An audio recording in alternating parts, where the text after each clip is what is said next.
And we are live again. I know, we're wearing the same clothes each time. Well, guess what? We're doing all this at once because that's what we have time for. And we will release each chunk each week. So, welcome back to the weekly Bible study that we're putting together. I'm kind of ending up wordless. Here we are on week 4. I'm going to let God put some words in my mouth here. Okay, Ecclesiastes chapter 4, verse 1. Take a minute to find your spot. He is sounding so freaking depressed at this point. Yeah. His experiment with his own life is bringing him to depression. That is so sad. Mm-hmm. I mean, trying to take time away from God to do his own thing. It's really messing with his mental state. Yeah. He has turned off the light. Yeah. He's not looking at the light. No, he's choosing to be a fool in the darkness. Yeah. Okay. Better not to have been born. Next, I look to all the acts of oppression that make people suffer under the sun. Look at the tears of those who suffer. No one can comfort them. Their oppressors have all the power. No one can comfort those who suffer. I congratulate the dead who have already died, rather than the living who still carry on. But the person who hasn't been born yet is better off than both of them. He hasn't seen the evil that is done under the sun. Yeah. Sounds like a depressed person, doesn't he? Man. Yeah. Hard work versus laziness. I don't know. I like to be lazy just like the next person on occasion. But the dishes pile up and they get kind of nasty if you don't freaking get up and do them. Yeah. You don't have clean clothes if you don't do laundry. The barn gets full of excrement if it doesn't get shoveled out. Yeah. Let's see. Then I saw that all hard work and skillful effort come from rivalry. Rivalry is kind of an interesting way to look at this. But even this is pointless. It's like trying to catch the wind. It's that reference again. Uh-huh. A fool folds his hands and wastes away. Well, a fool sitting on his butt doesn't get up and fix food. Yeah. So of course he's going to waste away. Yeah. One handful of peace and quiet is better than 2 handfuls of hard work and of trying to catch the wind. Yeah. Futility. He's not seeing a benefit to anything he does. Those who are all alone. Next, I turn to look at something pointless under the sun. There are people who are all alone.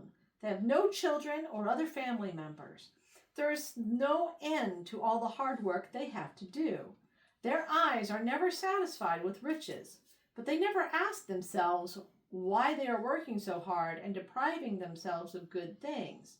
Well, if you don't work hard, how can you get good things? His point is, think of the miser who all is gaining and gaining and gaining. But what good does money do? Money is for getting things you need, for sharing with friends. This is an isolated miser is the image he's got here. Even this is pointless on a terrible tragedy. Mm-hmm. I've known people that had no kids, no family, no one to check on them. They end up trying to fill their lives with materials. They end up being the hoarders you see on TV. Their houses full of trash and junk because they can't fill the emptiness inside them. So they fill their living quarters until it eventually falls in on them and avalanches and kills them. Yeah. It's so heartbreaking to see. But that's what he's talking about. That's what he's looking around and he's seeing. And he may, to some extent, be looking at himself, too, at this point. Yeah, because he's hoarded a lot of things. 1,000 concubines, vineyards, and wine, and... all these good things he's gathered to himself for his own benefit. and he's seeing its futility. So he's completely out of control with all of it. Mm-hmm. Okay, two are better than one. Two people are better than one because together they have a good reward for their hard work. If one falls, the other can help his friend get up. But how tragic it is for the one who is all alone when he falls. There is no one to help him get up. Again, if two people lie down together, they can keep warm. But how can one person keep warm? Though one person may be overpowered by another, two people can resist one opponent. A triple braided rope is not easily broken. Mm-hmm. Father, Son, and Holy Spirit are all woven into one rope to help pull you out. Yeah. And human companionship is We're not necessary. meant to be solitary creatures. We're not. God created that at the beginning when we were still in the hunter-gatherer stage. The Yes. Stone Age, we gathered in groups. We are intended to live in community with one another. Not alone. Uh-huh. Rulers and fickle citizens.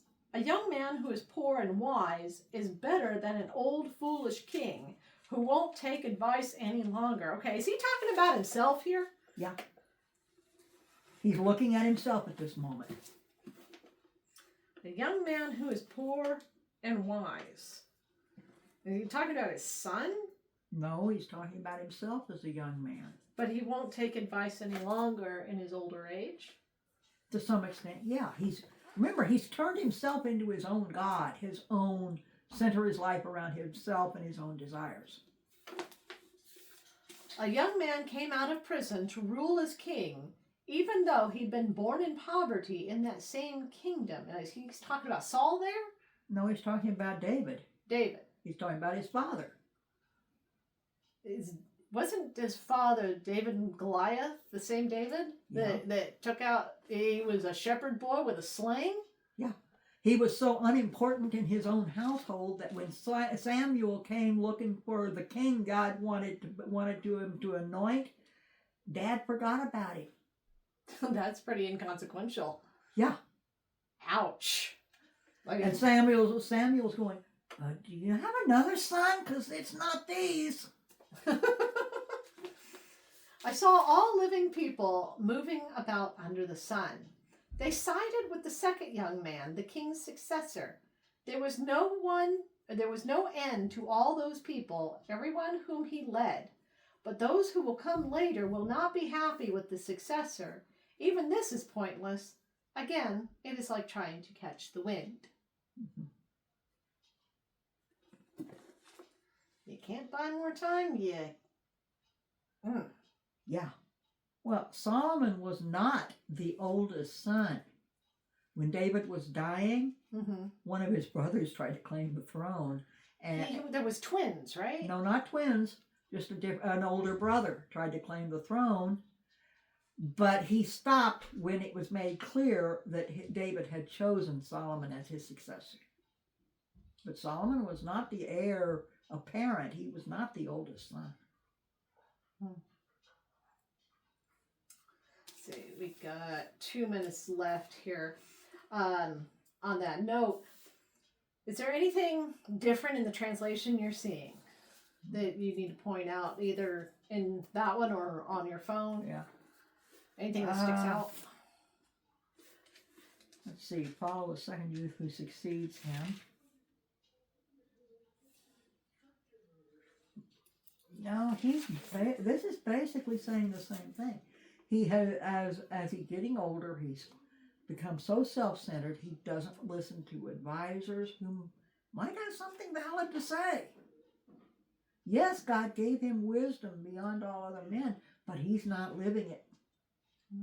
He's choosing this foolishness. Mm-hmm. And there's a lot of really smart people even now that do the same thing.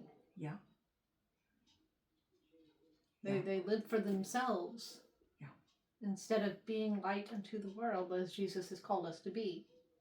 Well, there's also that we are made to worship something.